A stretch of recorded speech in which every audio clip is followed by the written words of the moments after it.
Good morning everyone. Today we are going to study combination of inductor, capacitor and resistor in a circuit containing alternating current. So how LCR series circuit behaves and what are the directions and the values of current in LCR series circuit we will see here. So consider a circuit containing a resistor, an inductor and a capacitor in series with alternating source. This is alternating source. Consider this as R, L and C. If the total potential applied is E,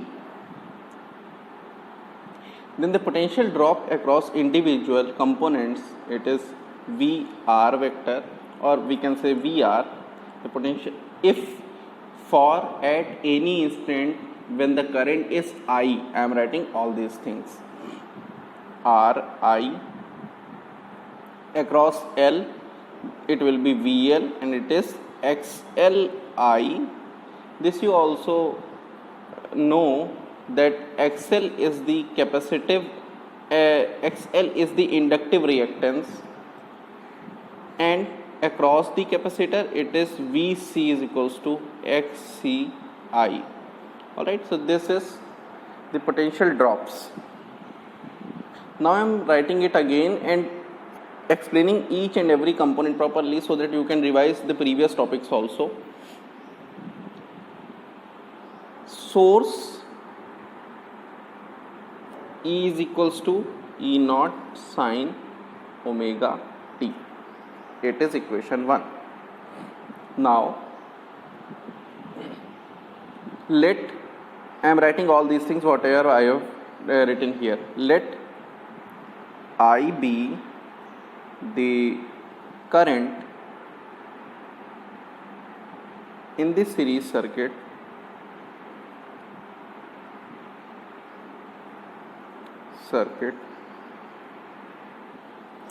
then first one is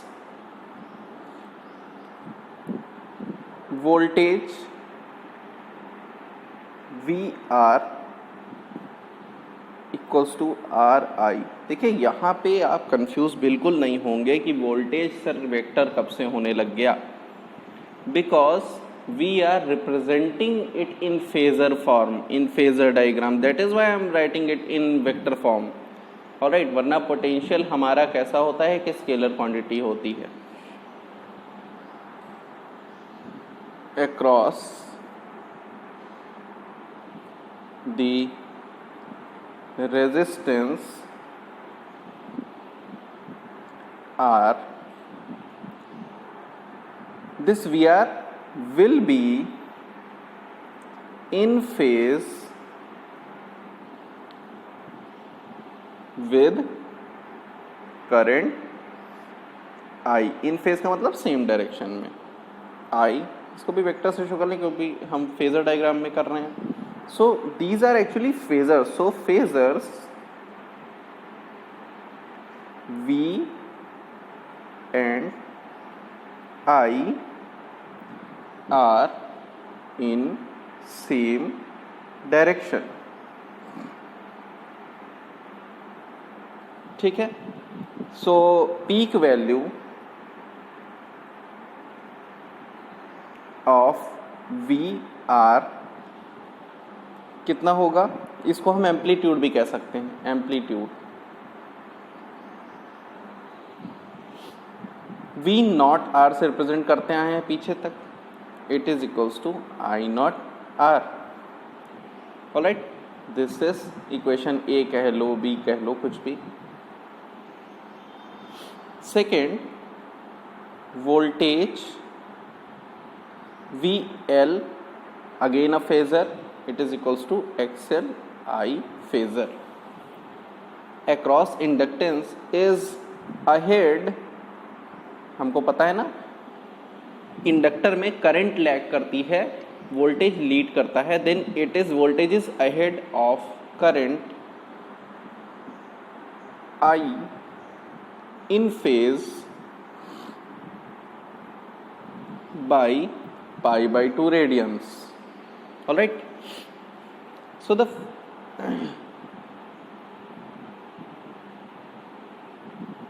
phasor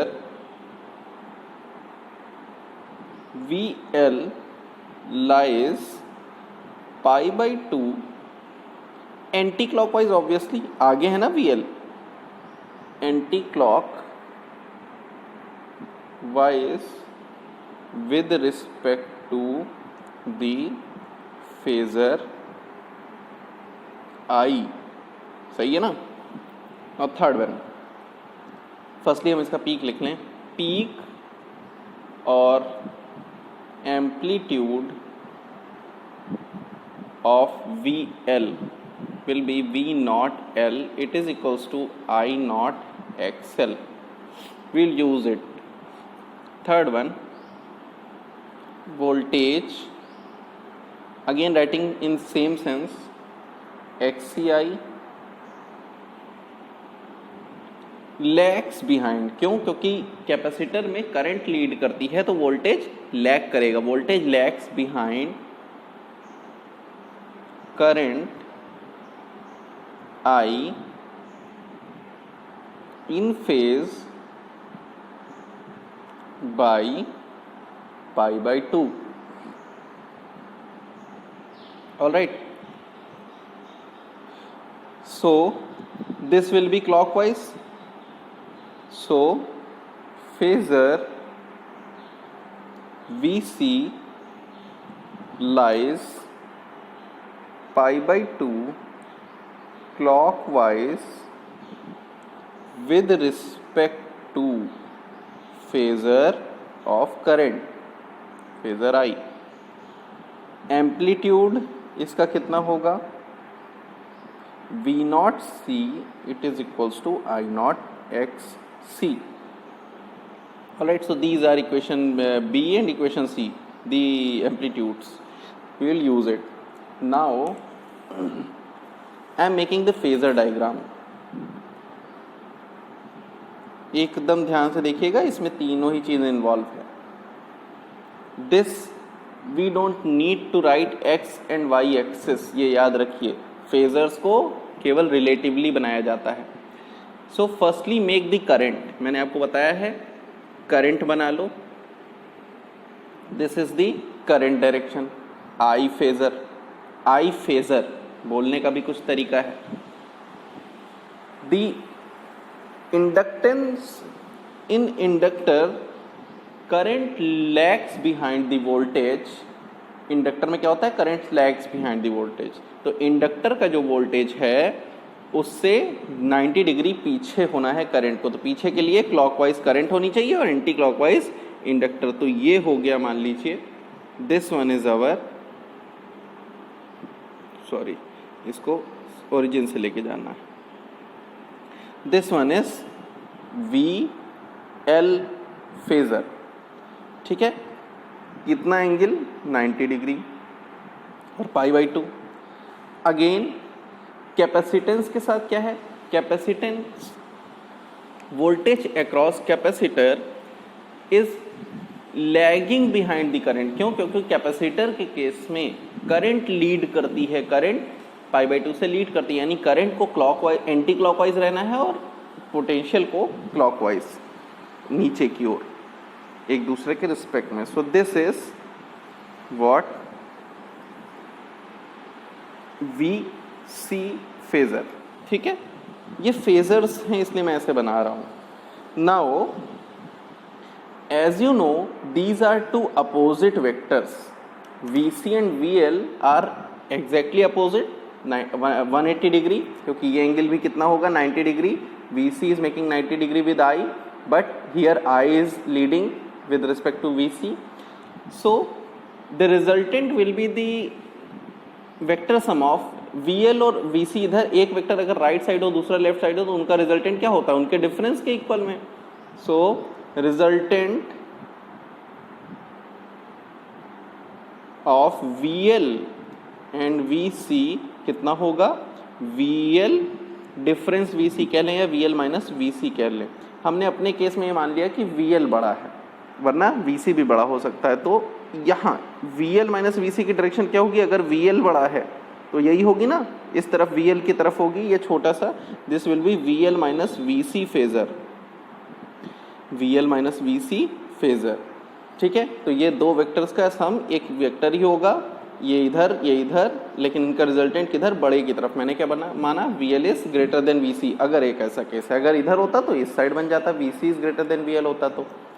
alright, so the resultant, इन दोनों का resultant. अब बताइए VR के लिए vector किधर होता है, VR किधर होगा, करंट की डायरेक्शन में in phase, so this will be VR phasor. Now the resultant, the final resultant will be the sum of all the sum of all the values, है ना, सभी का रिजल्टेंट होगा। तो इन दोनों का रिजल्टेंट तो ये ब्लू वाला लाइन बन गया। So the final resultant will be the resultant of VR and resultant of VL minus VC. So final resultant will be taken with parallelogram forming with these two vectors. ये होगा VR और VL minus VC का parallelogram law के through. So this will be the final resultant EMF phasor. All right, and this will make, if this will make phi angle with current, हमेशा current और EMF के बीच का angle phi होता है। So what are the angles, E का total angle कितना होगा x से, या फिर अपनी रेफरेंस एक्सिस से टोटल एंगल EMF का कितना है, ओमेगा टी है ना। ऑलराइट, सो करंट का इससे एंगल कितना होगा, x या रेफरेंस एंगल से ओमेगा टी माइनस फाई होगा करंट का, लेकिन करंट और EMF के बीच का एंगल कितना होगा, फाई होगा। These are the phasors. Now come to our calculations. See the resultant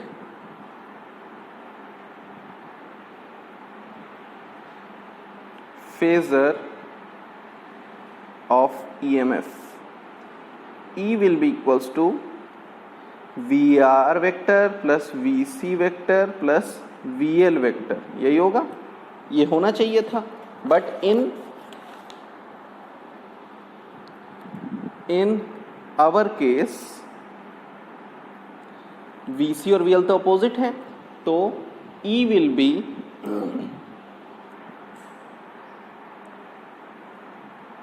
resultant of VR phasor and VC minus VL या VL minus VC phasor, इन दोनों का रिजल्टेंट होगा। सो द पीक वैल्यू, जैसे इनका resultant होगा वैसे ही peak value के लिए भी रिजल्टेंट होगा, by Pythagorean theorem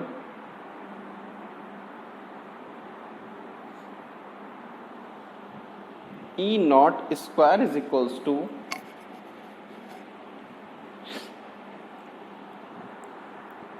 V naught R square, पहले तो ये R का plus V naught L minus V naught C को एक वेक्टर की तरह ट्रीट करिए और इसका square.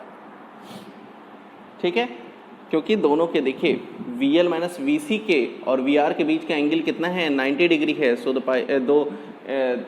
This vector will become VL minus VC, ये भी तो VL माइनस VC होगा, है ना, VL minus VC this.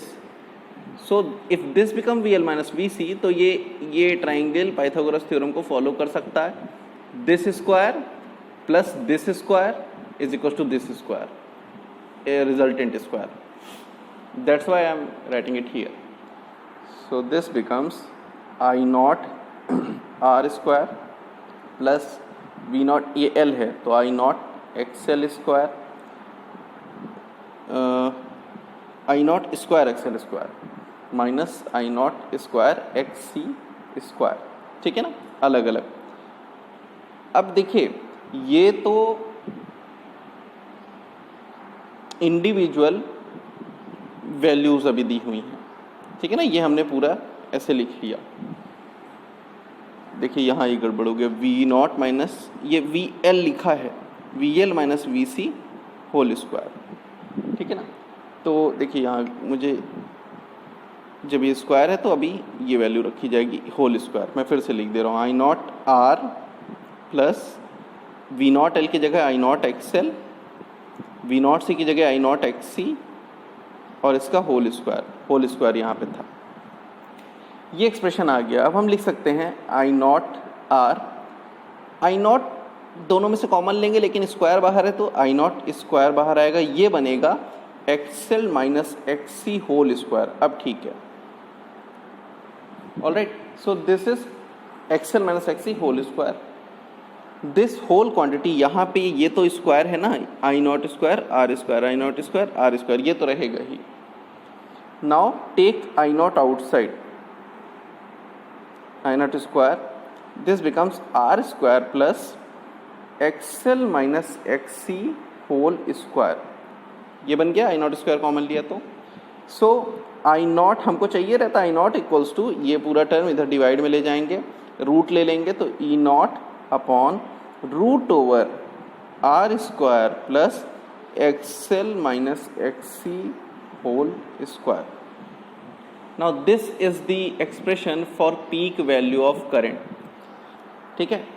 This denominator will be some kind of resistance, this is called impedance. जैसे हमने पहले यूज किया यहाँ भी इम्पीडेंस है। अब देखिए इसको लिख लेते हैं, here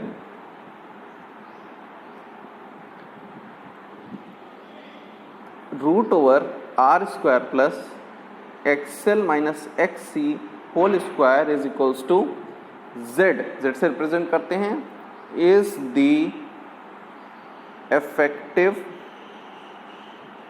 resistance or impedance of LCR series circuit.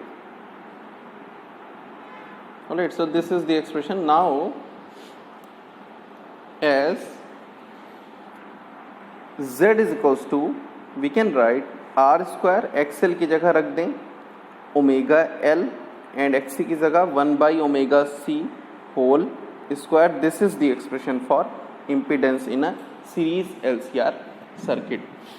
Now as we can see in this figure, again I am making the figure for phasors. Phasors के लिए मैं फिर से बना दूं तो आसानी से समझ में आ जाएगा। ये हमारा एक्सप्रेशन अगर करंट के लिए था, if this is for current then this is for V R, जो उसी डायरेक्शन में होगा वी आर फेजर के लिए था। ये 90 डिग्री पे हमारा वी एल था जो लीड कर रहा था करंट से, वी सी था जो लैग कर रहा था करंट से, वी सी छोटा दिखाया वी एल से, तो दिस विल बी और अगर मान लीजिए बड़ा होता तब क्या होता, मान लीजिए वी एल बड़ा होता तब V if V C is greater than V L, ठीक है ना। अगर mod V C mod V L से बड़ा होता, ये बड़ा होता तो इधर होता V L minus V C, V L minus V C इधर होता, ठीक है। Then this becomes like this, then resultant E M F will be like this E phasor, ठीक है। ये एंगल इन दोनों के बीच का कितना होता है करंट और ईएमएफ के, phi, and this E is making how much angle, E is making omega t angle, and see here one triangle is given, I am making that triangle. See I want to show this impedance in graphical form. ये जो impedance हमने निकाला तो R और omega L minus 1 upon omega C का resultant है Z. Are की direction कौन सी, ये वाली, ठीक है, और omega L minus omega C की डायरेक्शन ये वाली है, दिख रहा है ना, ये वाली। This is V L minus V C, हम कह सकते हैं ना, length is same. This is the magnitude of V L minus V C. तो ये जो ट्राइंगल फॉर्म होता है it is called impedance triangle. So the angle between angle between resistances or the impedances offered or the effective reactances offered by individual components. ये वाला देखिए, जो ये ट्राइंगल है, अगर मैं इसको नाम दे दूं ए बी सी से, वैसे ए बी सी से नहीं देना चाहिए, M N O, then this triangle is impedance triangle. Angle कितना है ये वाला? Phi. This side is this side, this is V. इसको मैं इम्पीडेंस के फॉर्म में दिखाना चाहता हूँ, क्योंकि ये V L minus V C जो है, इसका मतलब क्या है? I naught X L minus X C कह सकते हैं, है ना, या I X L minus X C कह सकते हैं. तो X L minus X C is the impedance. तो ये वाला क्या शो करता है side? X L minus X C, the impedance for L and C combination.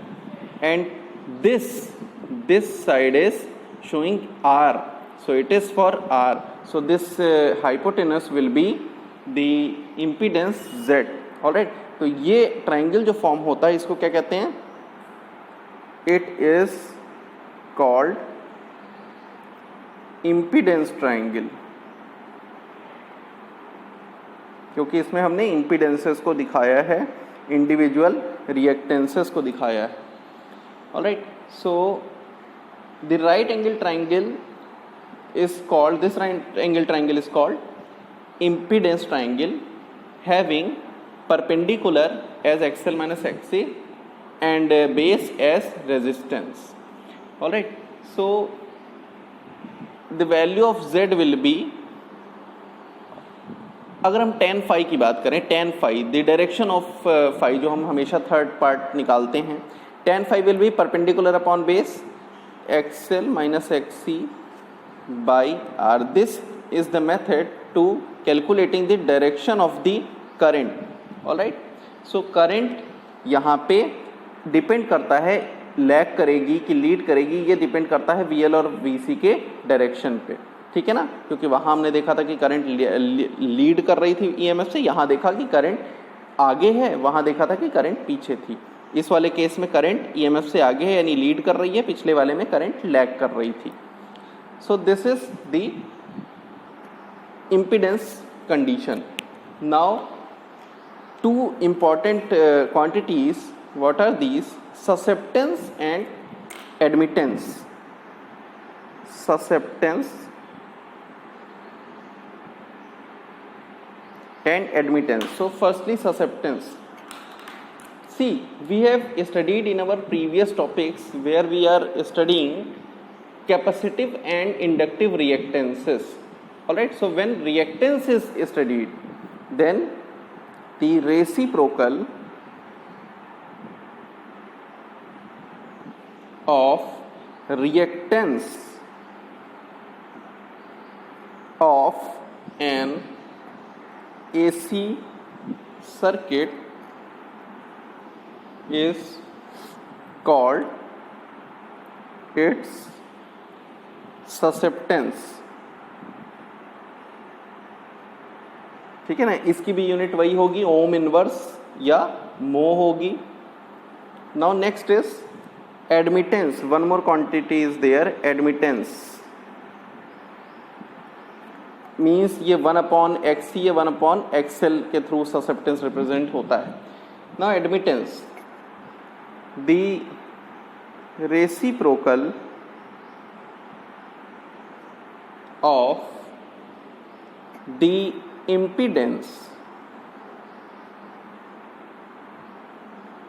Of an AC circuit is called its admittance. ठीक है, जैसे एडमिटेंस के लिए admittance is equals to one by impedance. SI unit ohm inverse, ohm inverse, या इसको एक और नाम देते हैं MHO, mho. Similarly for susceptance, just because it is opposite of reactance, तो रिएक्टेंस तो दो ही होते हैं, XC और XL, so it could be 1/xc और 1/xl। इसकी भी SI यूनिट क्या होती है? ओम इनवर्स और मो, MHO। Alright, the SI unit of both is ohm.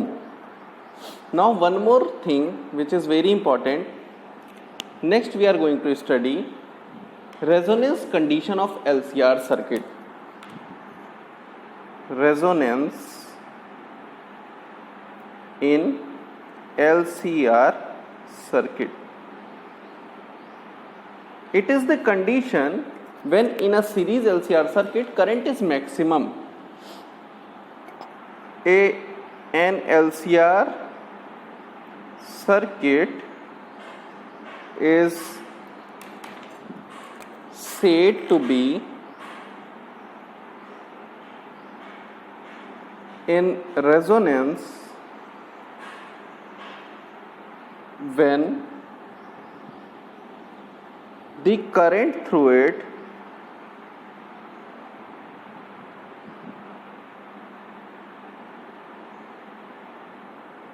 is maximum. अब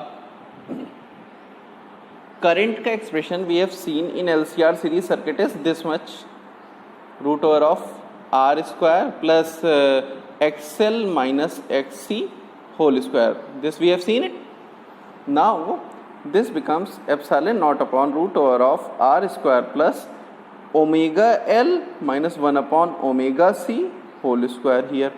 Now current, when this current will be maximum, देखिए डिनोमिनेटर जब सबसे कम होगा then this will be maximum. For denominator to be minimum, ये quantity square में ये quantity square में, तो ओमेगा एल और ओमेगा सी की कुछ भी वैल्यू रखें, अगर माइनस भी आ जाता है, ये बड़ा हो या ये छोटा, then this will be a positive number, क्योंकि स्क्वायर हो जाएगा तो दोनों का जोड़ बड़ी वैल्यू आ जाएगा. ठीक है, ये ज़्यादा हो जाएगा. लेकिन अब देखिए, for resistance to be, for current to be maximum, this quantity should be minimum. ठीक है ना. और सबसे छोटी कंडीशन जो हो सकती है वो यहाँ पे आप देख रहे हैं, क्योंकि ओमेगा यहाँ पे भी है और ओमेगा डिनोमिनेटर में भी है. So I naught becomes 0 for omega tends to 0 के लिए भी, ओमेगा जब 0 की तरफ कन्वर्ट करे तो भी I naught becomes 0, and omega tends to infinity के लिए भी, क्योंकि जब एक 0 रख लें तब भी वो इन्फिनिटी, मतलब आई नॉट 0, और जब हम ओमेगा इनफाइनाइट रख लेंगे तब भी ये आई नॉट हमारा 0 होता है. तो मैक्सिमम की कंडीशन कब आती है? So maximum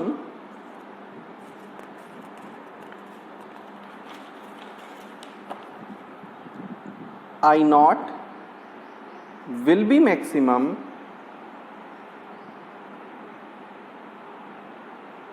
when omega L minus 1 upon omega C जो ब्रैकेट के अंदर है it becomes 0.